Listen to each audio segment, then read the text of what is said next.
Well, as it marks a full 1 year from today since China declared a pneumonia outbreak in Wuhan, an event which would change the world almost permanently in the next 365 days. While no fatalities were reported in Wuhan that time, the mysterious virus that resembled a common flu got the world's attention. January saw the virus spread to the rest of the world, starting from Thailand, Italy, and made its way into India by end of January. The pace at which this virus traveled around the world made the World Health Organization step up and declare it a public health emergency of international concern. First death outside China was reported in early February. Now, as the virus spread across European countries and more scientific research emerged, the virus was given the name of new coronavirus SARS-CoV-2, and the disease it caused what's called COVID-19. Italy reported its first COVID-19 death in February, an unfortunate beginning of the collapse of the country's healthcare system. As globally cases started rising, India took cognizance and started screening international passengers coming into India. On March 11th, COVID-19 was declared a pandemic, and the world very quickly slipped into a lockdown. People's movements across borders were closed. India first suspended non-essential visas and eventually imposed a Janta curfew, followed by the world's strictest lockdown, with passenger and air and train travel being suspended. Now, the suddenness of this lockdown worst of all impacted the migrant laborers, and the biggest migrant exodus in history was seen. From just 100 cases in March, infections rose steadily and exponentially in India, however slower than the rise seen in US or European countries. By May, India had crossed the 1 lakh case mark, and as the country embarked on easing restrictions from June onwards, cases started spiraling, and we saw almost 1 million cases being added in just 10 days in the month of August and September. India, however, managed to contain COVID-19 mortality much better than most other countries.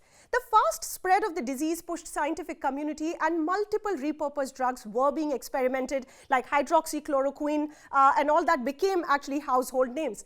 Vaccine development was also accelerated with adaptive designs, and we saw the first clinical trial of the Oxford-AstraZeneca vaccine beginning in April, just 4 months from the virus sequencing. Gilead's Ebola drug Remdesivir was given an emergency approval for treatment of severe cases in US, and this was followed up in India as well. Vaccine tie-ups were being inked in the month of May. Migrant deaths, however, while in transit, made the world take notice of the biggest migrant exodus in India, and that was a dark patch in the month of May. 16 migrants died while walking back home on the railway tracks. Indian government unveiled its big 20 lakh crore Atmanirbhar package in the month of May. This was just 2.5 months of the lockdown.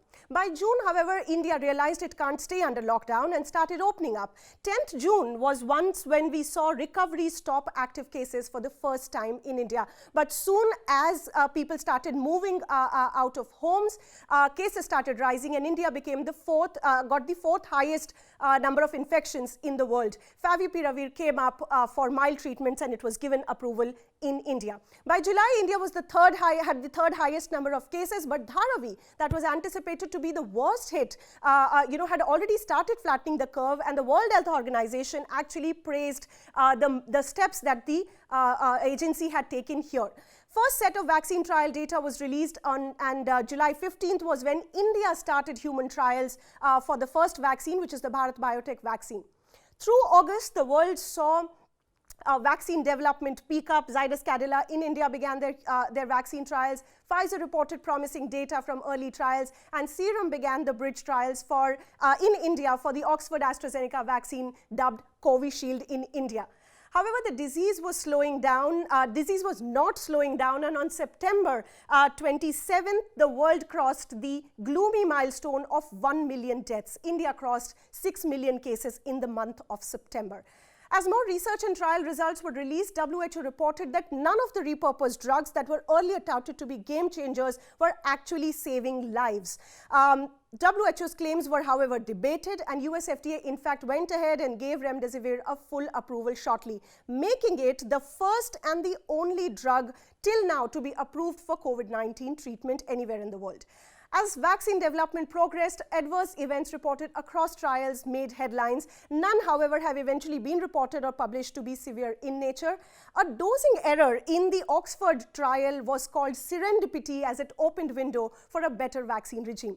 Amidst gloom, 2020 was about science taking a leap, and December will be the witness. In less than 12 months of the virus being sequenced, the world had its first approved vaccine against COVID-19, with Pfizer's vaccine getting the approval in the UK, first in UK, then followed by US and other countries. In 15 days, Moderna got the second vaccine to the world, and by 30th December, with Oxford AstraZeneca clearing UK approvals, world had the third vaccine in place. So 3 vaccines in just 12 months. But December also told us that the virus and the pandemic is not done yet. A mutant strain reported in UK sparked fresh curves across the world. India suspended UK flights on December 22nd, imposed new quarantine rules for travelers coming from Middle East and Europe. And till today, 25 cases of mutant virus infection has been reported in India.